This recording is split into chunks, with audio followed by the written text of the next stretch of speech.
My favorite line, my favorite verse in the Haggadah reads, B'chol dor v'dor chayav adam lirot et atzmo ki'ilu hu yitza mitzrayim.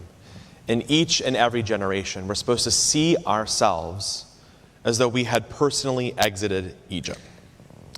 And this year, that imaginative leap felt less like a ritual and unfortunately more like reality. It didn't feel like a metaphor, it felt like a mirror. Now, we find ourselves a couple weeks after Passover. Our, hopefully, digestive systems have recovered. And we are in the process of counting the days of the Omer. The 49-day journey from Egypt to Sinai, where we are reminded that freedom isn't the end of the story, it's the beginning of the struggle. The Israelites didn't walk out of Egypt into certainty. They walked into the wilderness, and so do we. The wilderness that we're facing is a moment filled with some dissonance. Many of us gathered for Passover Seders with unease in the air, celebrating liberation while also carrying some fears. Fears because antisemitism has surged in ways that are neither subtle nor are they fringe. Jewish students are shouted down, and slogans like "From the river to the sea" are chanted as if they are merely political and not calls to erase Jewish presence entirely. And during Passover, on a night meant for memory and for freedom, we saw that Governor Josh Shapiro's home was deliberately set on fire while he, his wife, and their 4 children were asleep inside. Hours earlier, they had opened their doors to welcome others to their Seder table. They read from the Haggadah, they sang songs of liberation. They did what Jewish families have done for generations, marked by the miracle of survival and with ritual and with hope. And then, in the quiet hours of the night, someone tried to burn their home down, not for who they are politically, but who they are Jewishly, for what they represent. This wasn't symbolic. It wasn't a metaphor. It was an act of terror targeted, personal, and unmistakably anti-Semitic. And it didn't happen in some far-off place. It happened here in America, in Pennsylvania, in the home of a sitting governor. So let's be clear. We're not imagining this. This is not theoretical. It's not about being hypersensitive. It's not overblown. It is real. And yet, as we confront the rising threats, we are also witnessing something harder to name, something that lives in gray areas in the distortion of good intentions, in the misuse of Jewish suffering for particular ends. Policies have been created under at least the guise or the import of protecting Jews. And these policies cross deep ethical lines. Visa revocations, detentions without due process, defunding entire universities rather than targeted programs. Some of these are not careful or designed to protect against Jew hatred. And so I want to say this also clearly. Many of these policies, the ones being enacted right now, I fear, could backfire profoundly. How so? They could backfire profoundly because they could breed resentment on campuses and in the public square, making Jews the target of anger not for what they've done, but what for the government has done in our name. They could deepen the perception that Jews are uniquely protected or disproportionately powerful, a narrative that fuels the very conspiracies that we are trying to combat.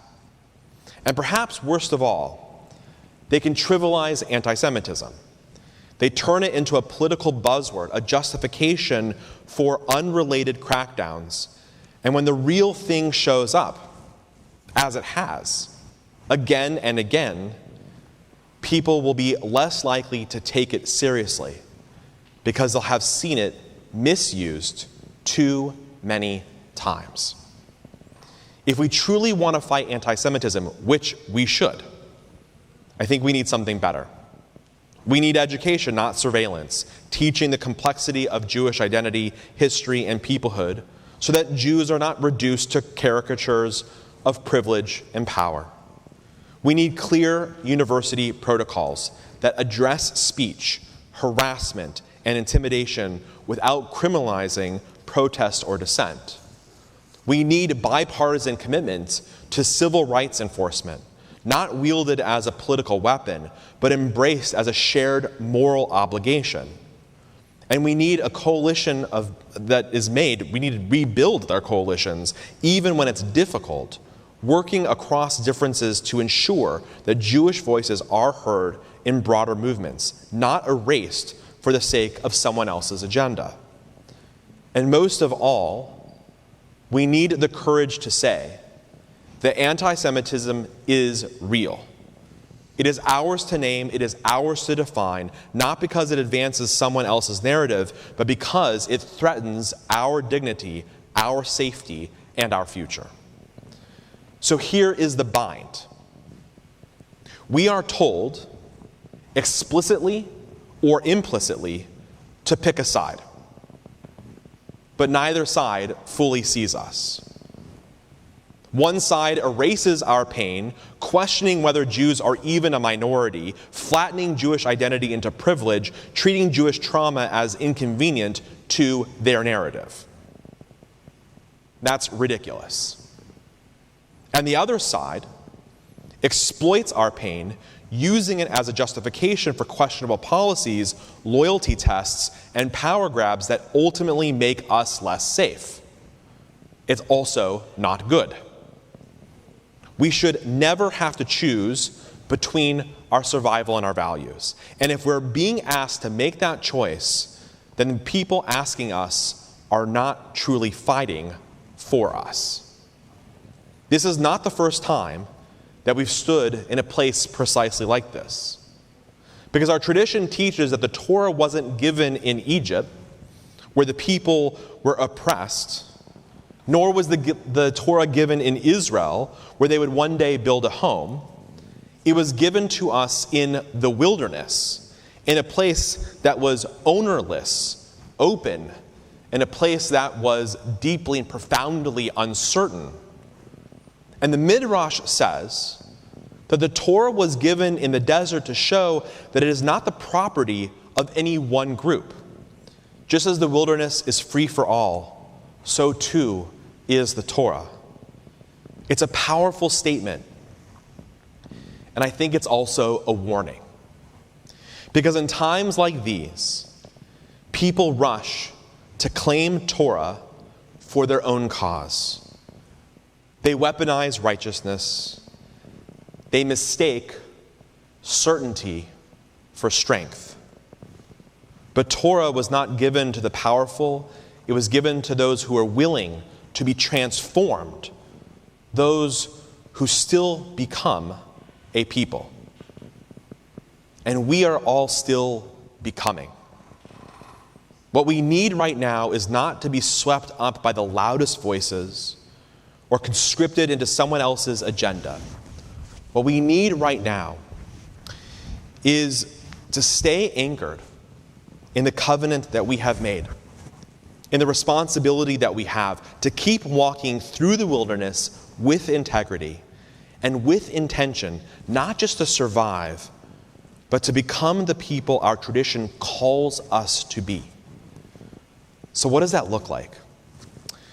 My friend Marcia Cohn, who is the wife of a cantor that I worked with for years, offered a framework that has stayed with me, a kind of compass for navigating fear and fracture during the Omer, during this journey that we're on.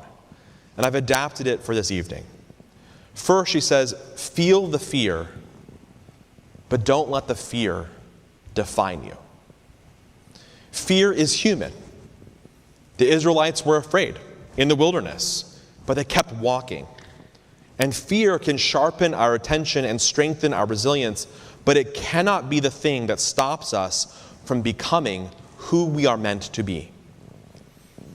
Second, to stay curious, to stay connected. In an age of, dare I say, instant outrage, Torah asks us to pause and to ask, what am I missing? Who have I misunderstood? Because curiosity is not a weakness. It is the first step towards wisdom. And connection to community, to purpose, to one another, is how we find the strength to keep moving forward through the wilderness. Third is that we have to show up and we have to speak up. Because the temptation to withdraw is strong.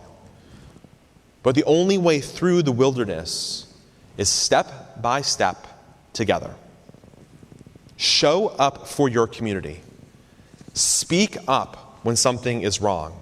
Not because your voice is perfect, but because silence is never neutral. And fourth, we got to cultivate hope.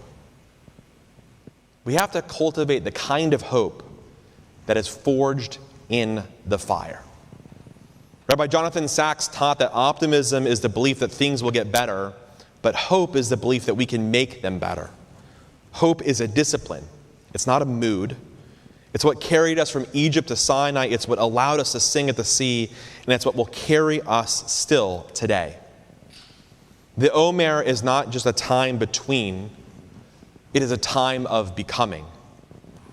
And Torah was not given in a place of safety, it was given in the wilderness, where there was no clear path forward, because only the willingness to walk together will lead us to our next place.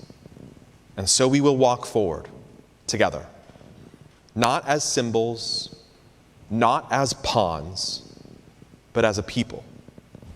We will confront antisemitism wherever it appears without surrendering our values to fear or our dignity to political games. We will walk with open eyes. We will walk with steady hearts. We will walk with the courage to hold the complexity of this moment without letting it harden us. Because Sinai still awaits, and the world still needs what we have carried all this way. Shabbat Shalom.